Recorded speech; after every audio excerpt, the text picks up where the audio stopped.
Sir ಹಾಗೂ ಇಲ್ಲಿ ಈ ಕಾಲೇಜು ಈ ಥರ ಡೆವಲಪ್ ಆಗಲು ಒಬ್ಬ ಉಪನ್ಯಾಸಕನ ಮುಂದಾಳತ್ವವನ್ನು ಇದೆ. ಆ ಮುಂದಾಳತ್ವದ ಸಂಘಟನೆಗೆ ಸರ್ ಹಂಗೆ ಎಲ್ಲ ಉಪನ್ಯಾಸಕರದ್ದು ಸಹಕಾರನೂ ಇದೆ ರೀ ಸರ್. ಹಾಗೂ ನಮ್ಮ ಎಲ್ಲ ವಿದ್ಯಾರ್ಥಿಗಳ ಸಹಕಾರನೂ ಇದೆ ರೀ ಸರ್. ಸಂತೋಷ್ ಕುಮಾರ್ ಪಾಟೀಲ್ ರವರ ನೇತೃತ್ವದಲ್ಲಿ ಈ ಕಾಲೇಜಿನ ಡೆವಲಪ್ ಆಗಿದೆ. ಹಾಗೆ ಈ ಚೇರ್ಗಳೆಲ್ಲ ಅವರ ಸ್ನೇಹಿತರು ಹಾಗೂ ನಮ್ಮ ಕಾಲೇಜಿನ ಎಲ್ಲ ಹಳೆಯ ವಿದ್ಯಾರ್ಥಿಗಳು ಕಾಣಿಕೆಯಾಗಿ ಕೊಟ್ಟಿದ್ದಾರೆ ಸರ್.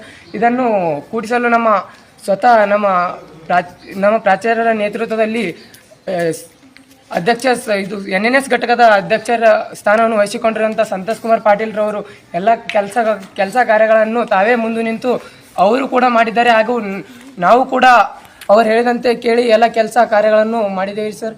ಅದೇ ಥರ ಇಲ್ಲಿ ನಮ್ಮ ಕಾಲೇಜಿನಲ್ಲಿ ಇಷ್ಟು ಹಚ್ಚ ಹಸಿರು ಗಿಡ ಮರಗಳು ಹಾಗೂ ಎಲ್ಲ ನೀರಿನ ವ್ಯವಸ್ಥೆ